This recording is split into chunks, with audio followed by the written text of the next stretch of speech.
नमस्कार सर्व शेतकऱ्यांचे मी नाथ सीड्स तर्फे सरचं स्वागत करतो। आज आपण महागाव तालुक्यातील करंजी या गावातील आलो आहे। तर प्रगतशील शेतकरी यांनी आपलं NW111 या गहूची लागवड केली। हे नवीन गहू आला यावर्षी मार्केटला। तर प्रत्यक्ष आपण भाऊकडून विचारून घेऊ का तुम्हाला NW111 हे गव्हाचं वाण कसं वाटलं। भाऊ तुमचं नाव? सुनील शामराव वराडे, गाव करंजी, तालुका महागाव। आपला मोबाईल नंबर काय? 74 98 25 22 29। आता तुम्ही किती बॅग लावली NW111? हे बस एकच टाकली, एक लावली। तुम्हाला आजच्या कंडिशनला म्हणजे आज 26 फेब्रुवारी 2025 तारीख, आज महाशिवरात्रीचा दिवस आहे। तर सर्व शेतकऱ्यांना महाशिवरात्रीच्या हार्दिक शुभेच्छा माझ्या धीरज सोरटे यांच्याकडून। तर तुम्हाला या NW111 या वाणामध्ये तुम्हाला काय वाटलं असेल वैशिष्ट्य?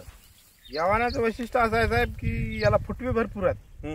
फुटवे म्हणजे 10 11 15 पर्यंत फुटव्यात। आणि दुसरी गोष्ट म्हणजे ही जमीन गव्हाची नव्हे, खडकाळ जमीन आहे। पहिल्यांदाच खायची म्हणून टाकून दिली आम्ही।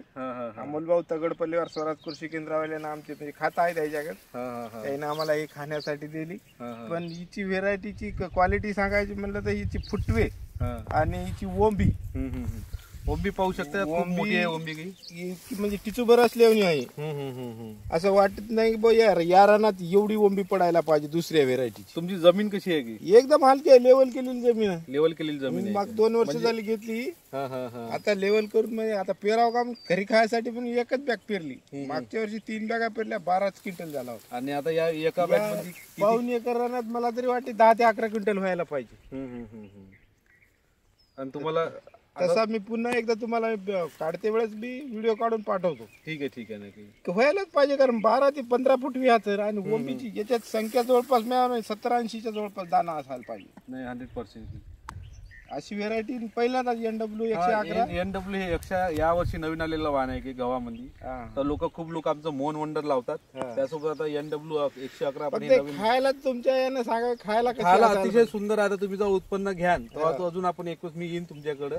तुम्हाला अक्षरशः म्हणजे तुम्हाला आता तर उत्पन्नावर तर गॅरंटी वाटते सगळ्या शेतकऱ्यांना तर अशी व्हेरायटी पेरायला तुम्ही एकदम सरे प्लॉट, एकदम पडलेला प्लॉट नाही की एकदम हलकी जमीन आहे की कुठेच पडला नाही, एक झाडे पडलेली दिसणार नाही तुम्हाला।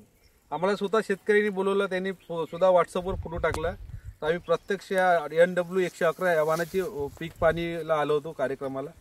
तर खूप सुंदर भाऊ, धन्यवाद भाऊ तुमचं। राम राम राम।